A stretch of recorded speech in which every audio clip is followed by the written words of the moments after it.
Will AI replace your job? I'm going to give you a straight answer today, not the reassuring version, the honest one, because I think you deserve a real conversation about this, not another headline designed to make you click or panic. By the way, if we've never met before, I'm Tammy. I'm a strategy consultant and a speaker.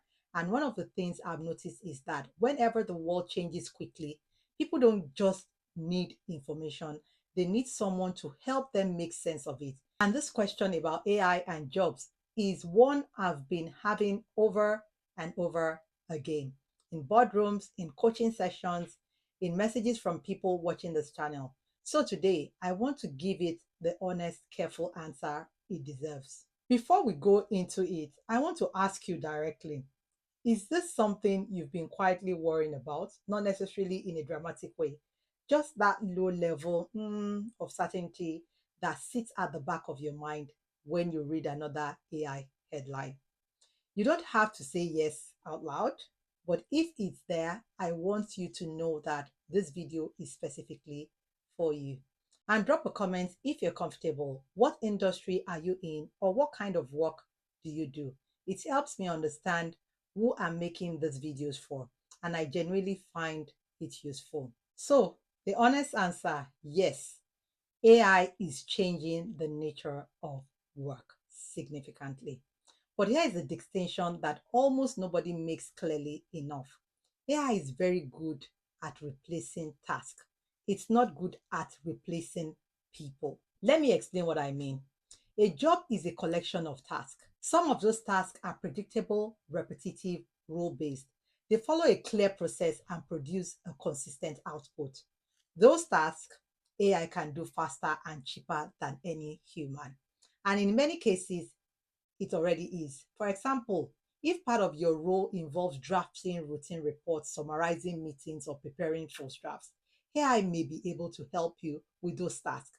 But deciding what matters, reading the room, and making judgment calls, that's still human work.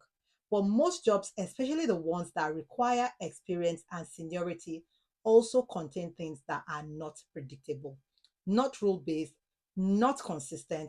They require judgment, they require relationships, they require reading the room, they require knowing what isn't being said, they require accountability, and those things AI cannot replicate now.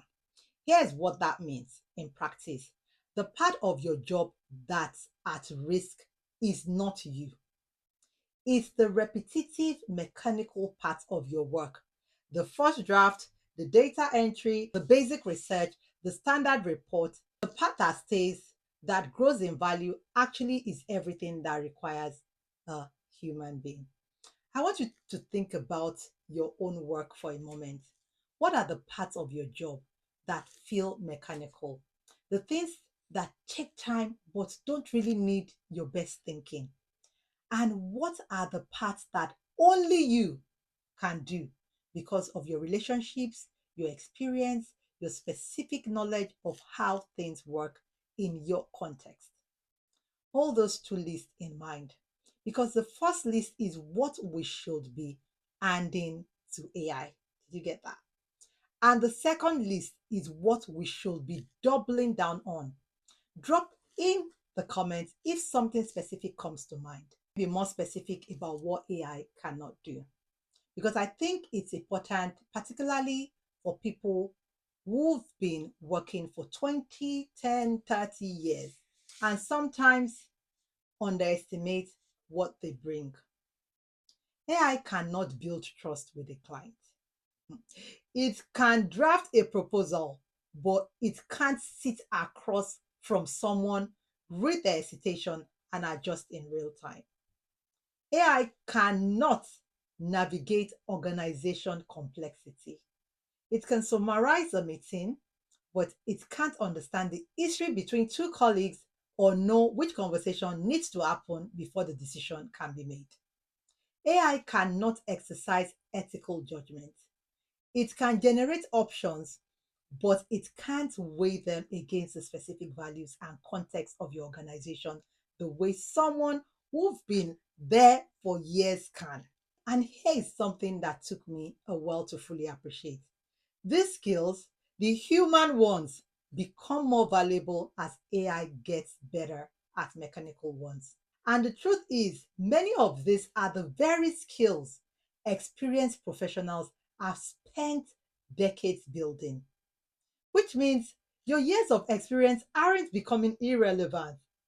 No, in many cases, they're becoming more important. That's not reassurance for its own sake. That's what's actually happening in the organizations and the businesses I work with. So, what does it look like to be on the right side of this change? I want to give you a clear picture. The professionals who will thrive in the next 10 years are not necessarily the ones who know the most about AI. They're the ones who combine deep expertise in their own field with the willingness to use AI as a tool within it. Think about it this way: a teacher who uses AI to prepare lesson plans spends more time actually teaching. A consultant who uses AI to research faster delivers better work in less time. A manager who uses AI to draft communications has more space for conversations that matter. In every case, the human expertise is still the thing that matters the most. AI just clears the path to it. And here is the version of this that I find most compelling. The professionals who will struggle are not the ones who are older or less technical or slower to adopt new things. They are the ones who decide that this has nothing to do with them and opt out entirely. Opting out is the only real risk. I want to ask you something practical. If you took one task from your working week, just one, and handed it to AI, what would you do with that time? Not hypothetically, actually, what will you do with that time? What would you spend more time with? With your clients? Do more of the work you find genuinely meaningful? Prepare better for the conversations that are important? Because I think that question, what would I do with more time, is more useful question than worrying about what AI might take. Tell me what comes to mind. I'm genuinely curious. So let me bring this into something practical. Three things. If you do nothing else after this video, do these three things. First, identify the parts of your work that are repetitive and rule-based. These are your starting point for AI. Hand them over and see what happens. Second, actively protect and develop the human parts, your relationships, your judgment, your presence, your communication. These are your competitive advantage. Invest in them. Third, stay curious, not obsessively, not anxiously, but keep one eye on what is changing. Maybe that means watching one video a week on this channel. Maybe it means experimenting with one AI prompt this month. You don't have to do everything. You just have to keep moving. Those three things done consistently over the next 12 months put you in a fundamentally different position than someone who is still waiting to see how it would play out. Coming back to the question we started with, will AI replace your job? For most people watching this, honestly, no. Not if you stay curious, not if you're willing to use the tools available to you, not if you continue to invest in the human skills that have always set experienced professionals apart. The people most at risk are the ones who decide this conversation doesn't apply to them. You're still here, which already tells me something. Drop a comment and tell me what's one thing from this video you're going to think about differently going forward. Here is the idea I want to leave you with. AI isn't replacing people who think, judge, build relationships, and take responsibility. It's replacing the tasks that were getting in the way of doing those things well. That's not a threat. That's an opportunity. If you want a practical starting point, I've put together a free 2-page guide called 5 Things AI Can Do for You this week.